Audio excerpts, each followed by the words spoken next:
Welcome to BookWorthy. Today we're talking with author and writing instructor Hannah Fouts about her contribution, The Sisters of Starford Point, in the Author Conservatory's Student Showcase, Voices of the Future, Volume 4, Stories of Adventure and Imagination. I had the pleasure of meeting Hannah at the Write to Publish conference in 2004, and I can't wait to hear more about her stories and her writing journey. Welcome to BookWorthy, Hannah. Hello, it is so great to be here. I'm so honored to be able to be here. I love listening to the podcast, so this is really fun. It's fun to have you. It's kind of neat to see someone from a conference and to see him like this, I think. Yeah. Yes. It's like seeing you again, but not in person. Oh, yeah, it's so great. That was my first writing conference, so it was a lot of fun. I really enjoyed it. Yeah, it's always a good one. I really enjoy that one a lot. I kind of want to go back, but not this year. But we'll try to go again. Well, Hannah, we start with our random question of the week. So what is a phrase or a bit of slang that you say often? Yeah, so I was thinking over this, and I feel like my phrase changes a lot, honestly. And if you were to ask my husband this, he would probably tell you that it's not a phrase. It's like some random word that I just decide to latch onto and use over and over again. Like something kind of out of the ordinary that wouldn't be in a normal vocabulary that I just picked up from a book that I read or something. I don't know. I can't think of a specific word, but I have like a different word I use like every month that I don't even know that I do it, but he laughs at me all the time for it. So do you have a word for this month or a favorite word that you've read recently or phrase? Well, I've always loved the word inconspicuous. When I was a little kid, my mom would read stories to us all the time, and she's told me the story. I don't remember it personally, but I was probably about 2 at the time. And we'd read a story about a polar bear trying to slide across the ground and be inconspicuous. And so I was sliding from behind the couch, and my mom was like, "Hannah, what are you doing?" And I was like, "You can't see me. I'm trying to be inconspicuous." And so, just like a little 2-year-old, you're like, "What?" Yeah. So I can just imagine a cute little 2-year-old boy saying inconspicuous. Like that. Yes. Those don't match, but I know. Yeah. Too so fun. Well, Hannah, tell us a little bit about your short story, The Sisters of Starford Point. Yes, so this story is about our main character, and hold on, I had a blurb. Let me pull it up real quick. Okay. So this story is written for middle grade readers, and like you said, it's called The Sisters of Starford Point, and it's about how after causing an accident on the docks that lands their dad in the hospital, Olivia and her younger sister, Nora, have to recruit their Uncle Silas to help finish the fishing trip so that they don't miss another payment and lose the fishing boat. In order for him to go, though, the girls have to take care of his lighthouse and make sure that everything runs smoothly while he's away. But the storm on the horizon is about to cause more chaos than Olivia ever anticipated, and it may wash away any hope of restoring her shattered relationship with Nora. Well, what was the inspiration behind this story? It sounds very interesting. Yes, so my family and I, back in 2021, took a vacation to Maine, the coast of Maine. And I'm a person, I get a lot of inspiration from different travels, from my surroundings and the settings I'm in. And oh my goodness, the coastline of Maine, we went to Acadia National Park. It was beautiful. I mean, there's lighthouses, these beautiful rocks and fog, and oh my gosh, everything.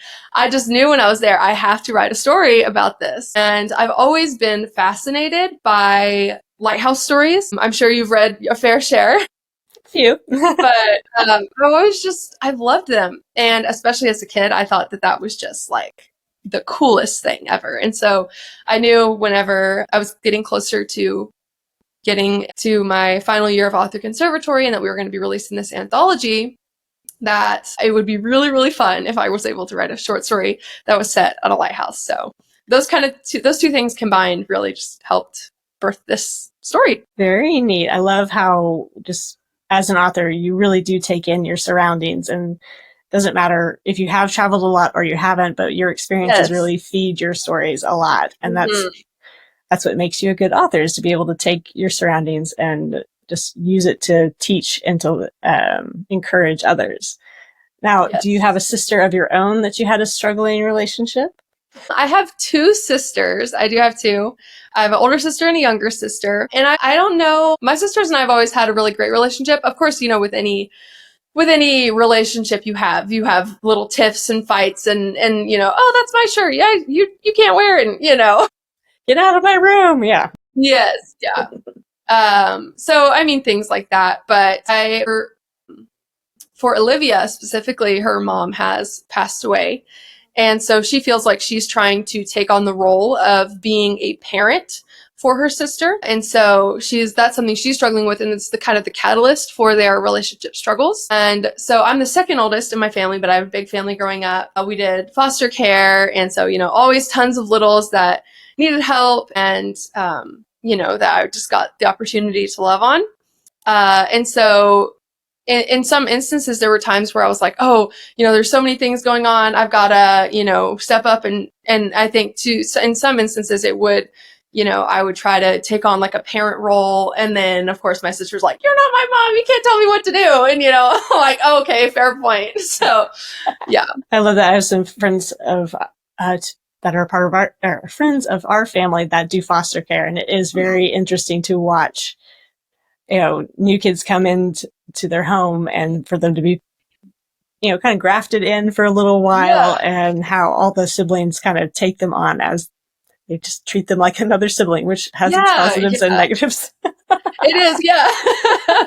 it is. So it is such a good ministry opportunity just to be able to love on the kids and their families too in some instances. Very true.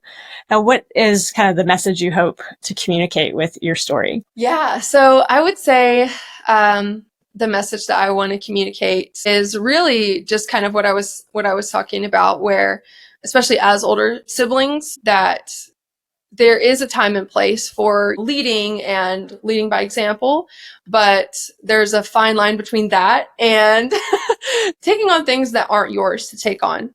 And that's something that I'm always like some would call it a control freak. I don't know, where I like to, I like helping people, and I like, doing all those sorts of things. But there is something to be said, especially as a kid, where it's okay to just be a kid, and it's okay to not feel like you have to do all the different things and be the one to like make sure that you don't rock the boat and do all this stuff. Like it's okay to make mistakes, and it's okay to just be an older sister and to not feel like you have to take on more than you should. And with this anthology, was there a basic theme that you guys all had to write off of, or what was the similarities between the stories? Yeah, if there are any.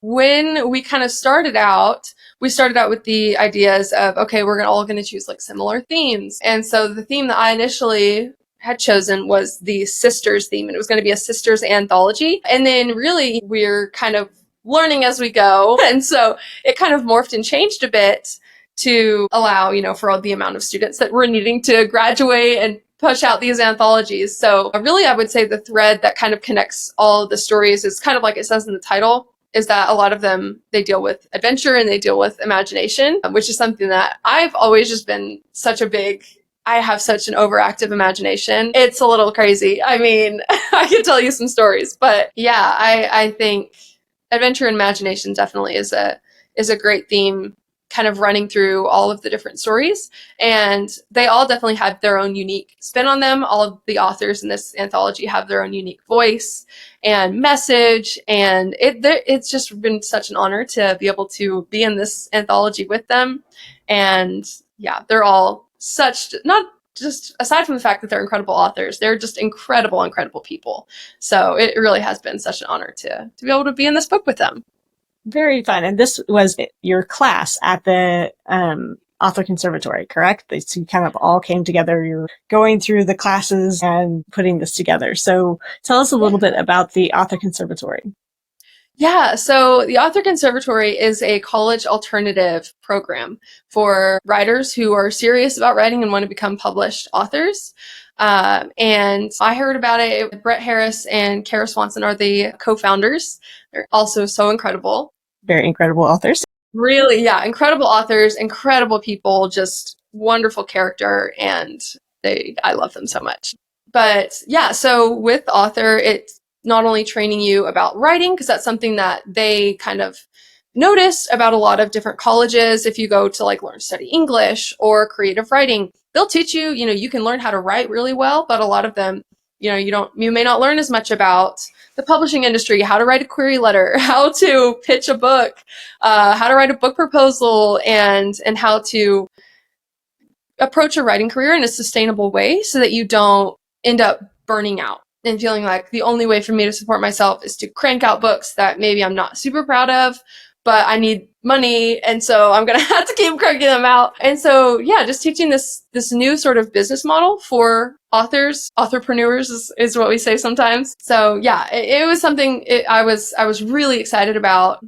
Going out of high school, I heard about it, but I didn't think I was going to get accepted, so I wasn't even going to try. And my parents were like, Hannah, you should. Like, what's the worst that could happen? So I applied and I got on a call with them, and I remember, them telling me that I was accepted, and I was just like, oh my gosh, like so excited. So yeah, it's been an incredible couple years. I love what Brett and Kara have done is not just, teaching you writing, which they do and do an amazing job at, but also teaching you the business side of writing, because that is the hardest part of wanting to write is you do have to be a business person too. And so to be an entrepreneur or authorpreneur, as you said, and to think about it in a business sense is not usually how writing is approached. It's like, oh, I'm going to write, thus I shall get published, thus I shall make millions of dollars in movies. Oh my gosh. All the wonderful dreams that we have. I remember when that bubble was popped, I was devastated. But it's a good bubble to be caught early rather than later, and to be like, okay, we've got to look at this differently. And I love that Author Conservatory is doing that for young writers, because there's definitely a large space for young people to write and write well, and to encourage the generation below them and spurring that community on. And so it's neat to see what they've accomplished with that. Now, when are you going to graduate soon? Yes. So I've already finished all of my assignments. I'm done, but I will be officially walking at a ceremony that they're going to be having in September. So very excited. That's very exciting. Yes. Too fun. Now, what are you up to now? So right now I am continuing writing. I actually just got an edit letter back from one of my final conservatory projects. So another thing they teach you is how to have a thick skin. And I'm sure you've gotten a few painful edit letters in your time. Just a couple. They're not. Red is not my favorite color. Yes. Oh my gosh. Yeah. So I've been working on that. I'm also an instructor for a online program called Kids Write Novels, where I'm kind of getting to pass the baton to these middle school kids who love writing. And what I get to do is I get to teach them English over the course of the school year. And then they write a book. And then at the end of the book, we help them self-publish it on Amazon. So it's a lot of fun. It's a lot of fun. Very neat. What kind of future authors are headed towards the Author Conservatory in a sense? I know. Yeah. It's really cool. Very neat. Now, so you're teaching English and so is it more of a self-paced learning homeschool system? Homeschool curriculum. Yeah. Yes. It is, since it's a homeschool curriculum, it's able to be, people can be really flexible with it. Some of the students are, we have a schedule, I guess. I can't think of the right word, but we have a schedule that we'll give out. Some of the students, they'll follow it to a T. Some of them kind of go off and do their own thing based on, maybe they're really busy this semester, and then their parents are like, okay, now we're going to kick it into high gear, or, just whatever. Has that flexibility that sometimes us writers need. Yes. Oh my goodness. Writer's block is something we talk about a lot. I bet. Now, kind of as you were walking through this program, what was kind of one of the biggest, takeaways you had from the program? Man. I know I'm kind of throwing that one at you. Surprise. Sorry. I'm working on compiling. We do like takeaway posts. And so I'm like working on writing my like 4-year-long takeaway post. Okay. I would say that my main takeaway out of the hundreds and hundreds that I could say is something that I probably wouldn't have thought would be great when I was first starting Author Conservatory. And that is something that they talk about all the time, is that the name of the game, of the writing and publishing game, is to stay in the game until you win the game. And so writing a book, publishing a book, it's a marathon. It's not a sprint. And that's something that I really had to change my mindset on going into it, because I'm a go-getter. I like to get things done. And if things are taking too long, I move on to the next thing. So, early on in my dream of being an author, that looked like, oh, I'll write a chapter of this book and I'm going to start the next book and write.